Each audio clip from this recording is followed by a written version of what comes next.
അല്ല, ഈ grand design എന്നുള്ള വാക്ക് ഞാൻ കടമെടുത്തതാണ്. അത് കേരളകൗമുദി പത്രാധിപരായിരുന്ന MS മണി പണ്ട് AK ആന്റണി കേരളത്തിൻ്റെ മുഖ്യമന്ത്രിയായ അവസരത്തിൽ ശിവഗിരിയിൽ നടത്തിയിട്ടുള്ള ഒരു പോലീസ് ബലപ്രയോഗം, അതായത് ശിവഗിരി സന്യാസിമാരുടെ തെരഞ്ഞെടുപ്പ് സംബന്ധിച്ച് ഹൈക്കോടതി വിധിയുടെ മറപിടിച്ചുകൊണ്ട് നടത്തിയിട്ടുള്ള ഒരു പോലീസ് അടിച്ചമർത്തലാണ്. അപ്പോൾ ശിവഗിരി കുന്നൽ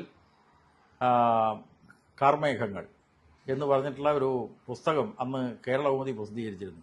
ഇന്ന് കേരളകൗമുദി എവിടെയാണുള്ളതെന്ന് കൂടി നമ്മൾ ചിന്തിക്കണം. അന്ന് ആ പുസ്തകത്തിൽ പറഞ്ഞിട്ടുള്ളതാണ് ഗ്രാൻഡ് ഡിസൈൻ. അപ്പോൾ ഗ്രാൻഡ് ഡിസൈൻ എന്ന് പറയുന്നത് യഥാർത്ഥത്തിൽ ശാശ്വതീകാനന്ദ സ്വാമി അതിൽ വിവരിക്കുന്നുണ്ട്.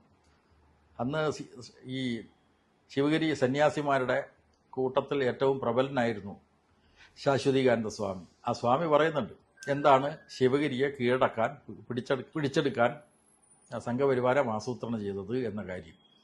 അന്ന് ശിവഗിരിയിൽ ഇടക്കിടക്ക് വരികയാണ് ആര്, ചെങ്കോട്ടുകോണം മഠാധിപതി. അപ്പം അദ്ദേഹം വന്നിട്ട് സ്വാമിയോട് ശാശ്വതീകാനന്ദ സ്വാമിയോട് പറയുന്നത്, നമ്മൾ ഇരുവരും ഒത്തുചേർന്നാൽ കേരളം ഇങ്ങോട്ട് പോരുന്ന. എങ്ങോട്ടാ പോരുക?